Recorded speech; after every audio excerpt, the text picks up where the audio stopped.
ओम नमः सिद्धिभ्यः। नमो अरिहन्ताणं, नमो सिद्धाणं, नमो ऐर्याणं, नमो वज्रायाणं, नमो लोये सौवसाहुणम्। मंगलम भगवान वीरो,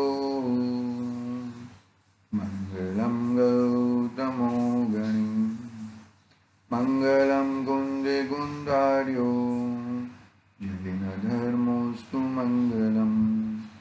सर्वमंगल्य मंगल्यम सर्वकल्याणकारकम, प्रधानं सर्वधर्माणां जैनं जयतु शासनं, जैनं जयतु शासनम्। येनात्मबोधयतात्मेव परस्येनैव चापरम्, अक्षयनन्तबोधाय नमस्तु परमात्मने, नमस्तु परमात्मने। चेतिले चेतन, चेत्या विना केम चालसी।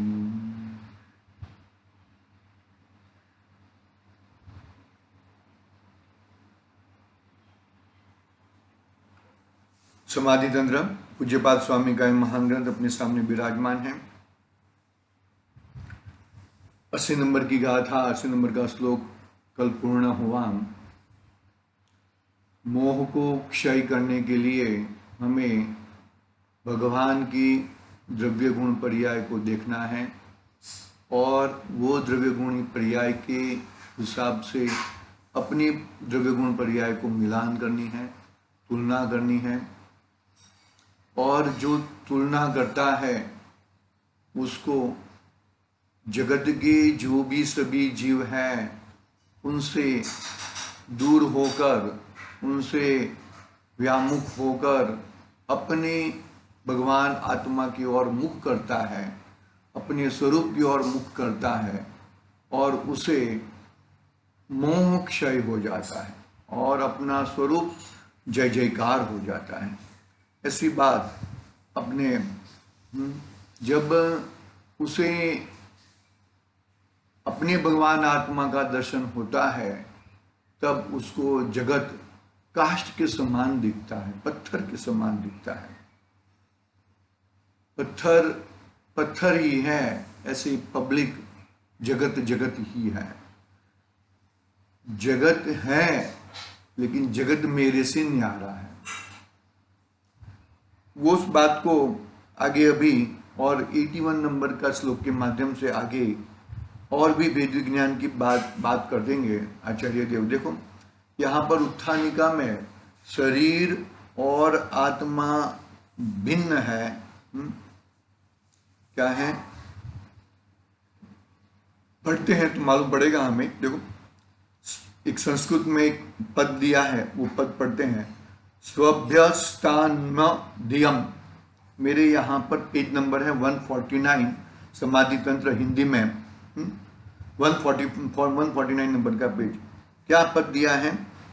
स्वभ्यस्तान्मध्यम। तो क्या कहते हैं?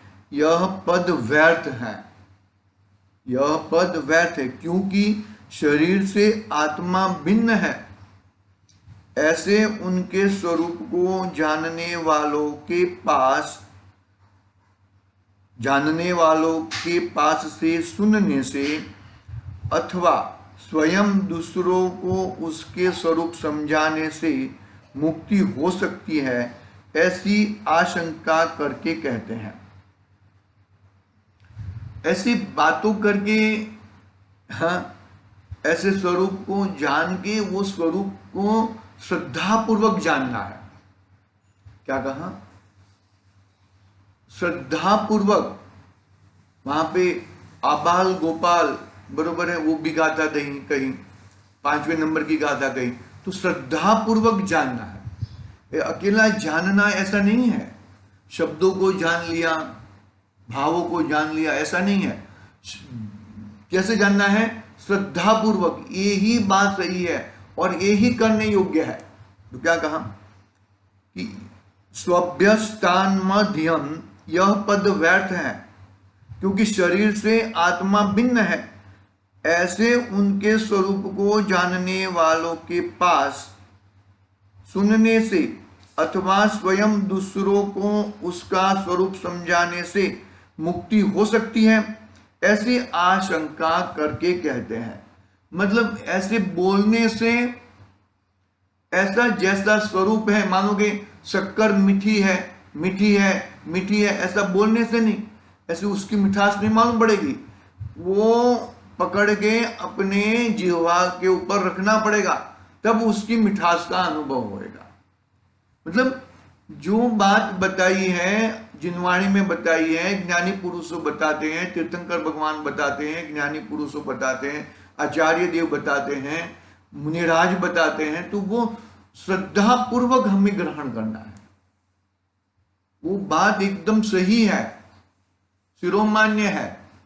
ऐसा पोपट की तरह बोल जाएगा तो वो काम होने वाला नहीं है। देखो क्या कहते हैं, 1881 नंबर का श्लोक पढ़ते हैं। देखो क्या कहते हैं यहाँ पे, शृण्वन्यपन्यत कामं वदन्नपि कलेवरात् नात्मानं भावयि भिन्नं यावत्ता वन मोक्ष भाग। क्या कहते देखो, सुने बहुत आत्म कथा मुँह से कहता आप, किंतु भिन्न अनुभूति भिन्न नहीं मुक्ति काला। बाल की खाल निकाल देगा। सात तत्वों के संबंध में यदि बात करेगा तो बाल की खाल निकाल देगा, लेकिन वैसा तत्व मैं हूं उसको उसकी भरोसा नहीं है। बहुत मार्मिक बात है, बहुत ही महत्वपूर्ण बात है, बहुत ही समझने जैसी बात है भाई। ऐसा मार्मिक तत्व मेरा है, ऐसा मैं हूं, ऐसा उसको भान नहीं है। वापिस पढ़ता हूं, देखो हिंदी पद्यानुवाद। सुने बहुत आत्म कथा मुंह से कहता आप, किंतु भिन्न अनुभूति भिन्न नहीं मुक्ति काला। ऐसा अनुभूति पूर्वक नहीं जानता। मैं जीव तत्व हूं, मैं जीव द्रव्य हूं, तो वो तो शब्द से तो जान लेता है। बहुत मार्मिक बात बताई आचार्य देव ने, ऐसी मार्मिक बात बताई कि अपने को दिल को लग जाए, दिल को लग जाए भाई। हमारी माता जी कहती है कि बातें तो बड़ी बड़ी करते हो, लेकिन आचरण में कुछ है ही नहीं, मतलब वैसा कुछ ऐसा प्रयोग में तो लेते नहीं हो। प्रयोग पूर्वक यानी कि प्रैक्टिकल पूर्वक तुम्हें ये पकड़ना चाहिए। प्रैक्टिकल के सहित में ये तुम्हारा कार्य होना चाहिए। यदि प्रैक्टिकल के सहित नहीं होएगा तो कार्य नहीं सजेगा भैया। देखो अनुवाद पढ़ते हैं। आत्मा का स्वरूप अन्यतः, अन्यतः यानी कि क्या, उपाध्याय आदि गुरुओं के मुख से कामम बहुत ही, फिर आगे क्या कहते हैं देखो, शृण्वन्नपि सुनने पर, तथा कलेवरात अपने मुख से, वदन्नपि यानी कि दूसरों को बतलाते हुए भी, यावत जब तक, आत्मनम आत्मस्वरूप की, भिन्नम शरीरादि पर पदार्थों से भिन्न, न भावयेत भावना नहीं की जाती, तावत तब तक मोक्ष भागना यह जीव मोक्ष का पात्र नहीं होता। मोक्ष का पात्र यह जीव होता नहीं है।